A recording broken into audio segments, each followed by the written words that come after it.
자, 오늘은요, 제가 매수 관련된 팁을 드릴 건데요. 많은 분들이 하고 있는 잘못된 생각입니다. 매수에 대해서 착각하고 있는 것들 5가지를 짚을 거고요. 그게 왜 착각인지, 어떻게 생각을 교정해야 되는지에 대해서 알려드릴 거예요. 이거를 하나하나씩 좀 들으시다 보면은 그동안에 이렇게 내가 잘못했던 게 있었구나 라는 게 조금은 짚어질 수 있고요. 잘 해오셨던 분들도 있을 겁니다. 그런데 이 5개 중에서 놓치는 게 만약에 있다면 그것도 채우면 좋겠죠? 그런 측면을 생각하시면서 오늘 영상 보시면 좋을 것 같아요. 일단 첫 번째, 많이들 착각하시는 게 뭐냐면 주식 매수에 대한 노하우를 궁금해 하실 때 지금이 매수하기 좋은 때인가? 이런 생각 많이 하세요. 예를 들면 이때가 매수하기 좋은 때인가? 이런 식으로 장대 항봉 섰고 거래량 솟았을 때 이럴 때가 좋은 때인가? 혹은 뭐 다른 어떤 특정 조건이 맞았을 때가 좋은 때인가? 등등 여러 가지 생각들을 하시잖아요. 그런데 이런 때가 좋은 때다, 저런 때가 나쁜 때다, 이런 거를 생각하는 것 자체가 좀 착각이다라는 얘기를 해드리고 싶어요. 여러분들이 진짜 고민해야 되는 거는 이거죠. 지금부터 내가 매수를 한다면 어떻게 하는 게 좋을까? 이 고민을 하는 게 훨씬 좋습니다.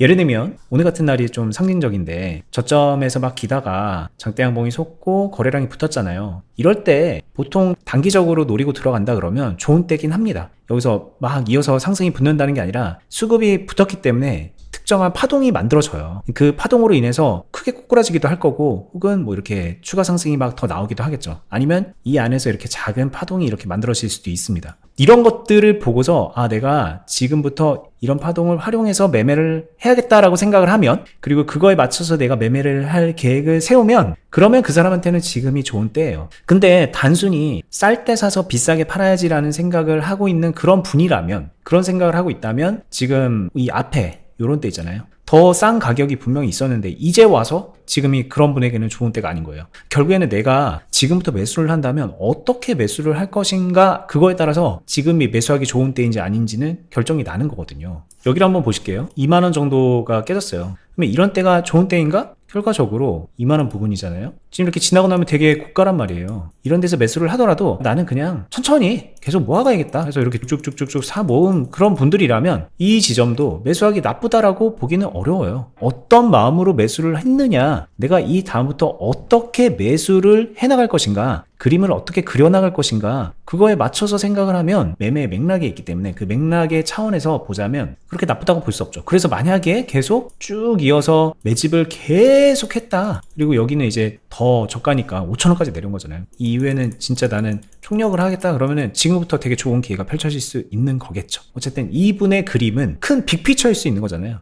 그 빅피처의 느낌으로 보자면 뭐 그렇게 나쁘다고 볼 수는 없을 것 같다라는 생각이 제 생각입니다. 끽해봐야 뭐 2년도 안 되는 그런 기간이기 때문에 이 사이에 이 정도 가격 변동 얼마든지 있을 수 있는 거고, 이 와중에 내가 잘 대응만 하면은 이 이후에 얼마든지 또 기회 만들어낼 수 있는 거거든요. 그 어느 때라고 해도 내가 지금 매수를 하는 게 좋을까 아닐까, 이렇게 이분법적으로 생각하기에는 무리가 있다는 걸 생각을 해보셔야 됩니다. 더 중요한 거는 지금부터 매수를 한다면 어떻게 하는 게 좋을까? 근데 그런 고민을 하다가 나 이거 2년 동안 이렇게 모아가기 싫은데? 그러면은 그때는 그분한테 좋은 매수 자리가 아닌 거예요. 그렇게 판단해 보시는 게 좋을 것 같습니다. 자, 두 번째는 제가 이제 말씀드리고 싶은 거는, 많은 분들이 매수를 할 때 매수 가격을 되게 중요하게 놓고 생각을 하죠. 이건 이제 아까 얘기랑도 좀 맞닿아 있는 건데 한번 이렇게 생각해 보자고요. 2만원대 매수를 들어갔어. 근데 지금 보면은 5,000원까지 막 4,900원까지 4,850원까지 떨어졌잖아요. 거의 뭐 반의 반토막이 난 그런 상황인데, 그러면 매수 가격이 2만원이었기 때문에 이 사람이 투자를 잘못한 걸까? 저는 그렇게 보지는 않습니다. 왜냐면 이때 들어갔더라도 만약에 내가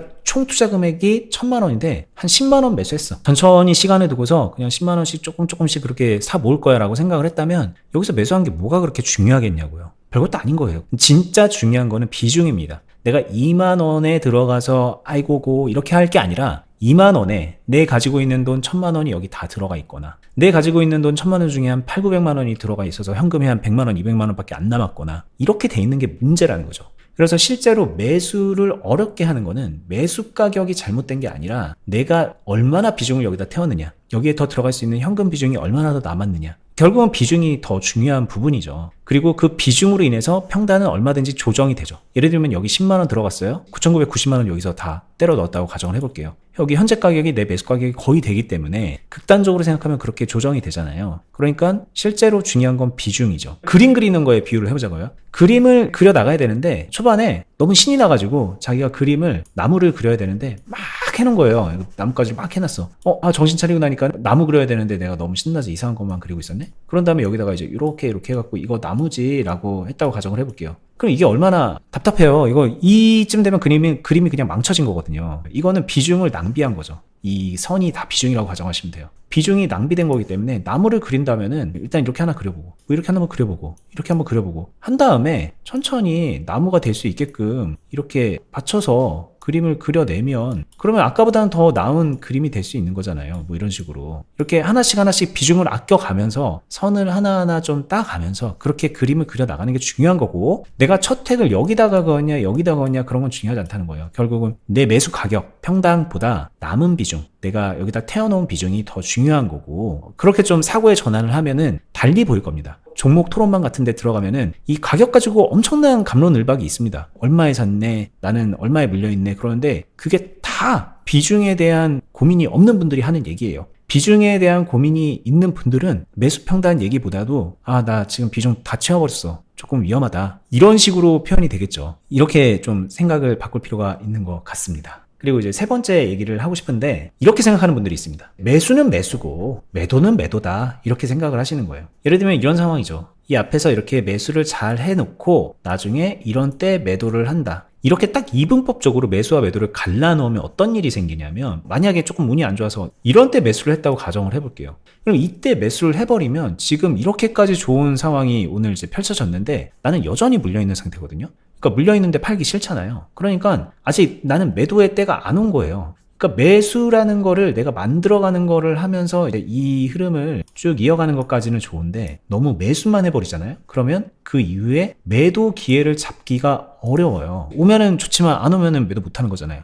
힘들어지는 거잖아요. 그러니까 어떤 생각을 좀 할 필요가 있냐면, 이 매수하는 와중에 중간중간에 매도를 좀 해주면은 더 좋습니다. 자, 이 말인좀 뭐냐면, 지금 여기 빨간색 화살표 쭉 그려놓은 이 구간 있잖아요. 여기는 매수 구간이거든요. 사실 여기서 내가 사가지고 수익 실현해야지 라고 생각을 할 수도 있지만, 이게 뭐 그 정도의 그런 흐름은 아니잖아요. 넓게 보면 여기입니다. 여기를 내가 충분히 저가라고 생각하고 했는데 이제 와서 뭐 매도를 한다? 이건 좀 어색할 수 있어요. 근데 어쨌든 힘들어졌잖아요. 이 싼 가격에 매수를 잘했다고 하지만 그 이후에 더 힘들어졌잖아요. 이런 거를 극복하는 방법은 여기가 좋은 때가 아니었어, 여기였어, 막 이런 식으로 매수 타이밍을 조정하는 게 아니라, 매수를 하면서 만들어가는 와중에 매도를 조금씩 섞어주는 겁니다. 여기서도 이제 파동은 있잖아요. 이렇게 좀 위에 이렇게 솟구치는 이런 부분들이 있잖아요. 이럴 때 욕심내고 더 담지 말고 조금씩 줄여주세요. 비중을 줄여주는 겁니다. 매도를 하는 겁니다. 수익 실현을 하면서 매도를 해도 좋고, 때로는 손실을 보면서 매도해도 좋아요. 중요한 건 비중을 좀 줄여주는 겁니다. 왜 줄여? 나중에 더 좋은 기회가 오면은 더 좋은 가격에 매수를 해서 내 매수 포지션 자체를 더 유리하게 만들려고 하는 거죠. 그래서 이런 식으로 매수를 더 이어갈 수 있었으면 지금 현재 더 좋은 매수 가격으로 현재 상황을 만날 수가 있겠죠. 그렇게 되면 이분은 뭐 어쨌든 주식을 더 원활하게 해나갈 수 있는 겁니다. 매도도 매수의 일부가 될 수 있는 거예요. 매수 구간에 나는 무조건 매수만 한다, 이렇게 생각하는 것도 어떻게 보면 착각일 수 있다는 얘기를 해드리는 겁니다. 자, 그리고 이제 네 번째 착각은 뭐냐면요, 많은 분들이 물타기 하죠.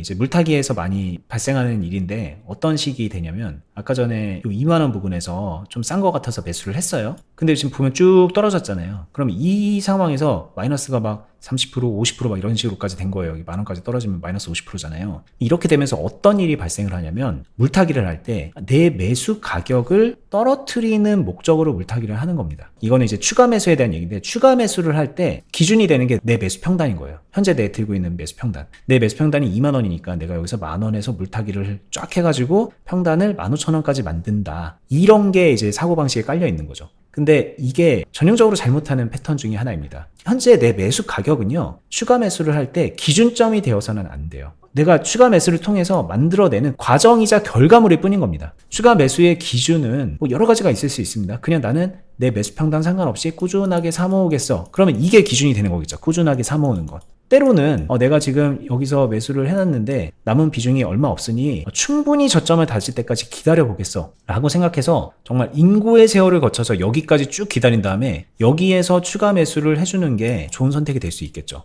그러니까 이거는 정말 가격이 빠질 때까지 기다린 거예요. 내 매수 가격하고는 무관하게 오히려 더 괴롭고 고통스러운 그런 상황인데, 사실 보세요. 잘 견뎌서 여기서 추가 매수 쫙쫙쫙 했었던 사람은 지금 괜찮은 상황일 수도 있는 거잖아요. 이게 그러니까 결과물을 더 낮게 만들기 위해서 내가 액션을 하는 거지, 내 지금 현재 매수 평단을 끌어낮추기 위해서 추가 매수를 한다던가 추가적인 행동을 해야 되는 건 아니라는 거예요. 물타기 얘기를 했는데 불타기든 어떤 매수를 하든 간에 많은 분들의 기준점이 처음에 딱 매수를 하고 나면은 그게 기준이 돼버려요. 점점 매수를 이어가고 비중이 늘어가게 되면서 그러면서 더 걷잡을 수 없이 자기 평단에 빠져들게 되거든요. 내 평단과 주가의 흐름이 또 괴리가 나고 막 그러기 때문에 더 많이 고통스러워하는데, 그건 좀 잘못된 겁니다. 그러실 필요가 없습니다. 일단 그거는 내가 그림을 잘 그려가면 그러면 나중에 해결이 되는 거라고 생각을 하셔야 됩니다. 자, 그리고 이제 마지막 건데요. 많은 분들이 헷갈리는 게 뭐냐면 이제 만들어가는 거에 대한 얘기를 들은 거잖아요. 이런 상황 예로 들어볼까요? 여기서 이제 내가 매수를 쭉 해나가고 있었어요. 근데 생각해보니까 나는 이렇게까지 떨어지는 거는 기대하지 않았어. 예를 들면 그럴 수 있잖아요. 나는 한 2만원 선에서는 지지가 될 줄 알았어. 이게 이제 좋은 생각은 아니에요. 근데 이런 생각으로 많이 하니까 예로 드는 겁니다. 그래서 나는 여기가 지지되는 거를 예상하고서 쭉 했는데 어쩌다 보니까 여기까지 끌려온 거예요. 이런 거 꽤 있죠. 나는 앞에서 뭔가 좀 쇼부를 보려고 했는데 거기서 쇼부를 못 보고 뒤에 상황까지 끌려가게 되는 그런 경우. 이렇게 끌려오게 됐을 때 이 상황에서 많은 분들이 갈팡질팡하는 게 뭐냐면, 조금 더 기다리면 되지 않을까? 여기서 한 번은 실수했지만 이 이후에 내가 뭔가를 잘하면 되겠지라는 생각이 들면서 동시에 또 한편으로는 이거 나 틀린 거 아니야? 여기서 틀렸는데 내가 죽은 자식 뭐 만진다고 지금 그러고 있는 거 아닌가? 라는 갈팡질팡하는 생각이 들 수 있어요. 이 부분에 대해서 좀 정리를 해드리자면 틀린 건 틀린 겁니다. 자, 틀렸지만 나중에 기회가 더 오겠지. 이거는 잘못된 생각이에요. 일단은 제가 말씀드리고 싶은 건 틀린 건 틀린 거예요. 여기서 명확하게 나는 2만원 정도를 지지하는 거를 보고 들어갔다고 했잖아요, 본인이. 틀린 거예요. 그로 인해서 뒤에 이렇게 끌려가게 되면 아마도 좀 힘들어질 겁니다. 왜냐면 2만원에 반등할 걸 예상한 사람이 여기서 비중을 많이 채워놨겠지. 여기서 아까처럼 1000만원 중에 10만원 사고 막 그렇게 기다리고 있었겠어요? 한마디로 뭔가 상황이 꼬였는데 이러지도 못하고 저러지도 못하고 올라가는 것만 기도하면서 끌려가는 그런 상황. 그럴 때는 그냥 무조건 틀린 겁니다. 틀린 거는 이미 틀린 거라고 인정을 해야 돼요. 그러면 그때 많은 분들이 얘기하는 게 손절 얘기를 합니다. 늦었다고 생각할 때더라도 손절을 해야 돼. 틀린 건 틀린 거지. 이런 생각에 손절을 여기 뭐 17,500원 해야 된다. 이런저런 얘기들이 나오거든요. 왜? 틀렸으니까. 근데 제가 이 부분도 어떻게 보면 좀 착각이라고 얘기를 해드리고 싶은 게 뭐냐면요. 틀렸어요. 그러면 틀렸기 때문에 이걸 손절하고 이걸 끝내야 된다라고 생각하는 그 지점이 착각일 수 있다는 거예요. 틀렸으면 저는 그렇게 생각해요. 우리가 그림을 그리다가 아까 나무 그리는 거 얘기했었잖아요. 나무를 이렇게 그리다가 잎사귀를 그려야 되는데 잎사귀를 모르고서 이렇게 그린 거예요. 그럼 이럴 때 우리가 할 수 있는 게 하나가 있잖아요. 지우면 됩니다. 이렇게 지우고서 좀 다시 좀 한번 그려보면 돼요. 요 틀린 부분만 살짝 지우고 여기를 좀 땜질하듯이 이렇게 그릴 수가 있어요. 그러면 대충 나무 그림이 나옵니다. 지우는 거에 대한 그런 수고스러움과 여러 가지 좀 비용 같은 게 발생할 수는 있지만 이렇게 만들 수가 있어요. 그러니까 주식을 하다가 내가 틀렸을 때 뭔가 이제 좀 잘못된 결정을 내린 것 같았을 때 그거를 끊어내지 않고 다시 좀 올바른 길로 노선을 선해서 다시 좀 제대로 된 경로로 안착할 수 있는 그런 방법을 좀 생각해 볼 수 있는 거라고 저는 그렇게 봐요. 그리고 그게 아까 말했던 중간에 매도를 하면서 비중을 좀 덜어내고 다시 매수를 채우고 그런 식으로 조정을 해나가는 거죠.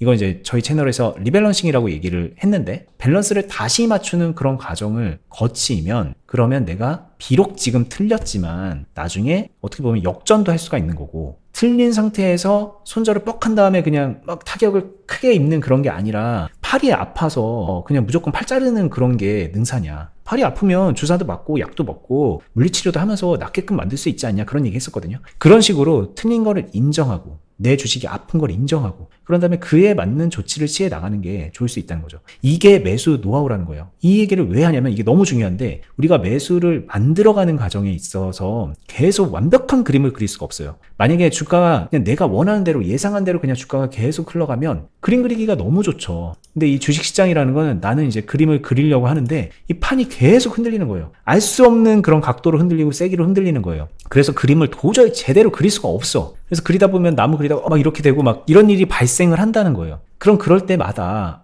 망쳤으니까는 세종이 꺼내 그러면서 이거 치우면 그런 식으로 손실이 누적되는 겁니다. 결국은 그럴 때 우리가 해야 되는 거는 복구입니다. 복구. 다시 한번 좀 제대로 그려보려고 살짝 지어도 보고 흔들리는 와중에 최대한 픽살이 안 나게 좀 잘 그리려고 노력을 해보고 그러는 게 필요하다는 거죠. 그게 매수 노하우라는 거예요. 매수는 완벽한 타이밍에 좋은 때에 내가 알고 있는 그런 지식으로 좋게만 하는 게 아닙니다. 저도 그렇게 생각해요. 제가 어떤 방식의 매매를 하든, 고가에서 막 위험한 매매를 하든, 뭐 저점에서 모아가는 매매를 하든 내 맘대로 안 되는 게 반 이상인 것 같아요. 체감적으로는 막 7, 80% 되는 것 같아요. 근데 그거를 잘 지어가면서 다시 그리고 지어가면서 다시 그리고 그렇게 하는 게 매수 노하우가 있는 사람들이 하는 행동일 거예요. 제가 오늘 5가지로 정리를 해봤는데 마지막으로 정리 한번 해볼까요? 일단 첫 번째는 지금이 매수하기 좋은 때이냐 보다 더 중요한 거는 내가 지금부터 매수한다면 어떻게 해야 될 것인가, 이걸 고민해보는 거. 그리고 두 번째는 매수 가격보다 중요한 건 비중이라고 말씀드렸고요. 세 번째는 매도에 대한 착각을 말씀드렸습니다. 매수하는 와중에 매도를 함으로써 매수를 더 완성시킬 수가 있어요. 그러니까 매도도 매수의 파트가 될 수 있다라는 말씀을 드리는 거고. 그리고 네 번째는 많은 분들이 매수를 할 때, 특히나 추가 매수할 때는요, 본인이 지금 현재 가지고 있는 그 매수 평단, 매수 가격에 의해서 그걸 기준으로 결정을 많이들 하세요.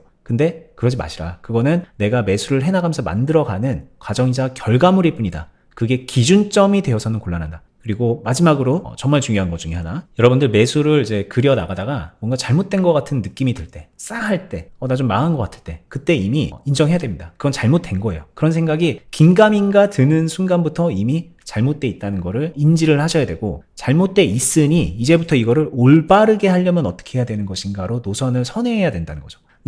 이거 잘못된 것 같은데 그냥 기다려보자. 좋아지겠지. 좋은 날 오겠지. 이게 아니라 능동적으로 내가 뭔가를 할 수 있는 것들을 고민해 보셔야 된다는 겁니다. 그게 잘못됐으니까 손절. 그러지 않아도 되는 되게 좋은 유용한 방법이다라는 거를 말씀드리는 거고, 이 유용한 방법이 있어야 아까 말했던 매수를 만들어 간다, 뭐 이런 모든 것들이 성립이 되는 거라고도 할 수 있어요. 오늘은 제가 이 케이스로 말씀을 드렸지만 이 얘기는 이런 경우에도 적용이 될 겁니다. 수급이 많이 몰려있고 테마 주고 막 그런 부분에도 다 적용이 될 거고, 소위 말하는 단타 치는 상황에서도 어느 정도 생각해봐서 적용시킬 여지가 있을 거고요. 스윙이라던가 눌림목 매매라던가 중장기 투자 이런 부분에는 말할 것도 없이 더 필요한 부분이고, 그렇게 생각을 합니다. 많이 도움됐으면 좋겠습니다. 끝까지 보시느라 수고 많았습니다. 감사합니다.